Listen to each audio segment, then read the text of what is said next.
Hey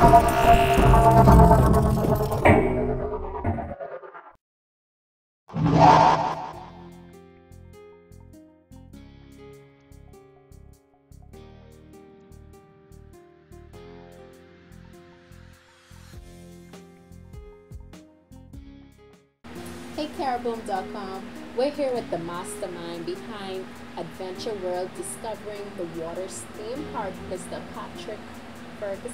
Yeah, that's me. Wow. So, we know that this idea did not just come about, and you were not the first person to think of it, but you were the first person to take action. So, how long was this project in the works?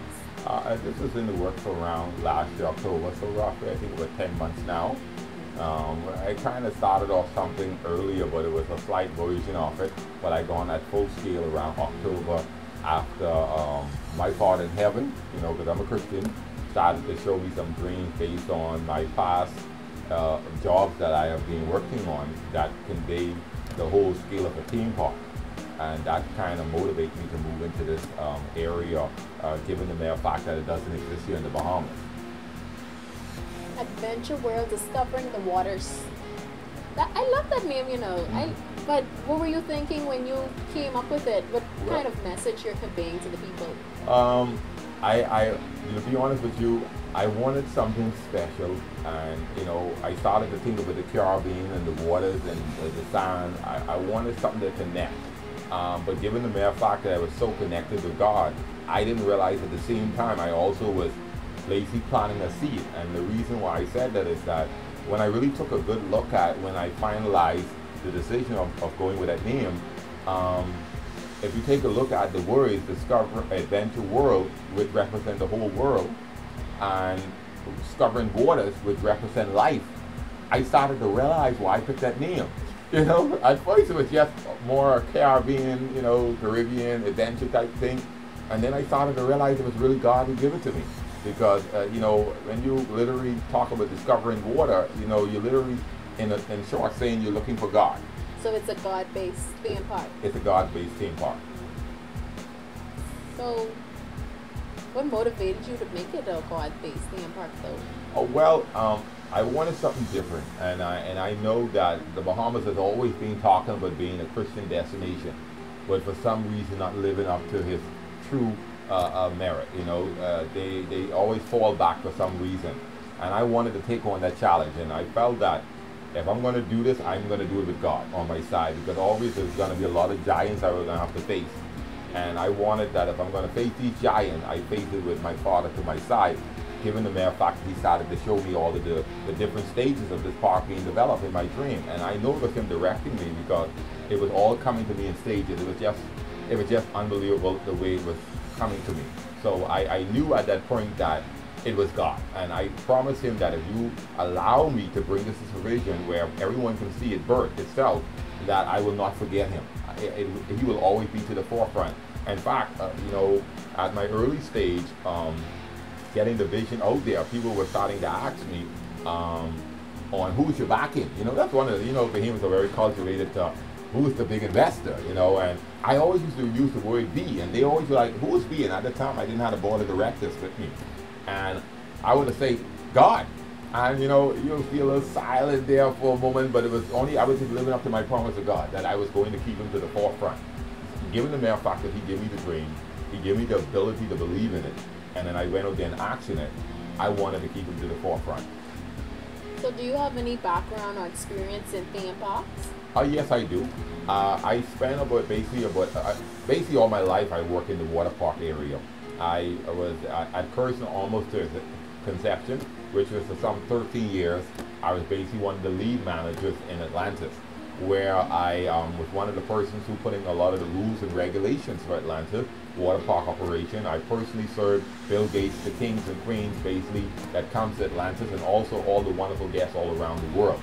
I was part of the transition with all the training for the Coral and Beach water park operation, so was the Royal Towers and also the Cove, you know, and being able to see all of the Bahamians coming board trying to get into that park, knowing that they couldn't afford it, you know, it kind of just laid back into my mind. Well, it wasn't a big thing until I kind of stepped down from the area. I also spent basically outside of the 13 years running the water park at Atlantis in the carnival. I work in the amusement ride itself, basically 2 years back to back for the international carnival as well. And all of this would make me so strong when the dreams start to come to me. And then I actually spent 6 years in landscaping, running the landscaping field. So when you put all three of those elements together, you literally get a theme park. Yeah. And so I started to realize that when God started to show me all these areas of the theme park, it was my true destiny. That every place I worked for the last 20 years was preparing me for this moment. A moment that every study that came before me, for some reason, find it was not necessary to build a theme park for Bahamians. They always find that the feasibility was not there. And I felt that I really didn't care about the feasibility if the investors felt like they were not going to get all the profit. I'm looking at our Bahamian kids who are living in a land with milk and honey, but for some reason cannot utilize it the way they should.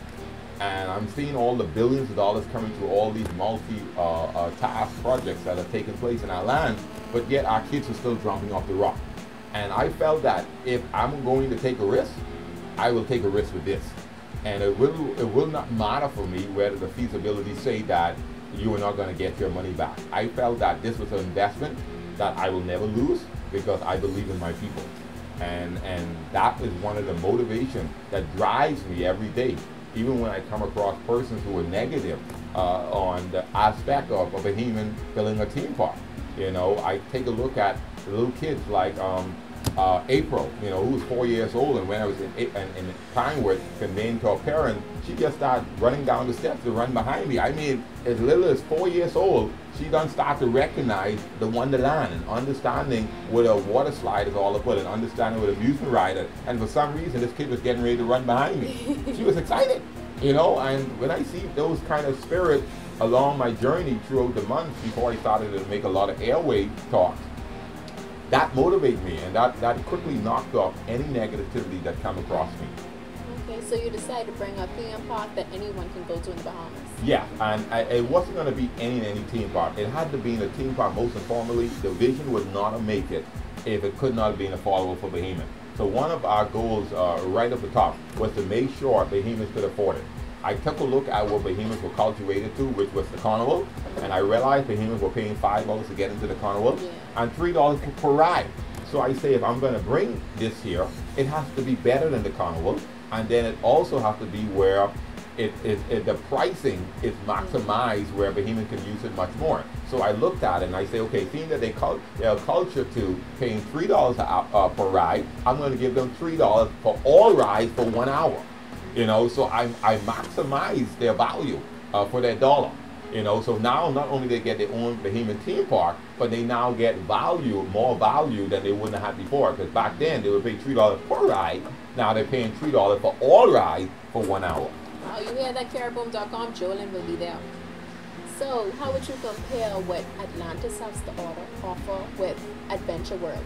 Okay, well, Atlantis product is basically totally off the scale from our own. Our own is more catering to the locals, well as international, but more family, directly to family. Atlantis is more in the water park per se, resort type setting, and we are more on the entertainment side because we're going to be offering parades daily, concerts, acting play, live in the park. We also going to be offering the amusement ride that Atlantis doesn't have. And if you want to add to it, we literally going to be having the water slide itself, what they do have. So when you differentiate our property away from Atlantis, it's no comparison. In fact, there is no competitor in the Bahamas that based on what we're going to offer here. We are the only industry that represent a theme park in the Bahamas. And even though we're starting on a small scale, it's going to open up over the next 3 years to the level that we expect for it to be. So if you want to market us to a competitor, you'll have to take a look at a Busch Garden or a SeaWorld or Disney World. These are theme parks, whereas Atlantis is more just a resort, and so is any other resort around here. So you're scheduled to open around the Independence Day celebrations. Which day exactly is this? Yeah, it's going to be July 10th, and one of the reasons, there's a reason behind that as well too. I said if we're going to make history, let's make it on the day of independence. So my goal was that once I opened this park, I wanted to be an historical move. A move whereas over 50 years now, Bahamians never had their own theme park. And being able to take the first side of this theme park and being able to receive that on the day of independence, I felt it was going to be a great move. And that is the reason why I chose the 10th of July, because I wanted to be a special memory that they could remember on the 41st of the independence of the Bahamas, that they received their first Bahamian theme park. Okay, so this theme park, it's on Tony Williams Darling Highway. Exactly where? It's going to be near the Burger King site. We have a 3 acres lot in the back there that we are acquiring, a part of this opening of July 10th. However, like I mentioned the person before, it is a mobile park, so what that means, management can make changes between now and July 10th because they can move any part of the Bahamas. The water park itself cannot do that because it is actually require infrastructure, and that is the phase that we're looking to open up in Christmas. So when we open that down on the west end, that is going to be permanent. So whilst we are looking to open up on Hard Road, we want to remind viewers that it can be changed maybe to a Prince Charles Drive. We will make sure at the end of the day when it does open, it's in the best interest of all the people and it's very convenient for assets. Okay, so this theme park, with it being so huge and attracting so much attention, how do you think it will affect, the carnivals that do come in now and the theme park that's already at Atlantis? How do you think that will affect it? Good question. First, let me answer the carnival. I think once the theme park is open, that will be a question released for the government. I think the government of the Bahamas will know right away that he'll have to put a stop to it. Why? Because not only we have our own Bahamian theme park here, but the theme park is providing more than 500 jobs, which the carnival is not. And it also is going to be providing countless entertainment, in fact, endless entertainment all around the clock. So putting that on the table, most foremost, that's like a blank stop right there. What it means is no exception that the carnival will have to stop because there's no need for it. It also creates other revenues. We have independent vendors in there. Some 200 persons will also be selling from hot dogs to cotton candy. These are all persons who sign contracts to become a part of this new Bahamian theme park. So you're talking about multiple opportunities for these vendors.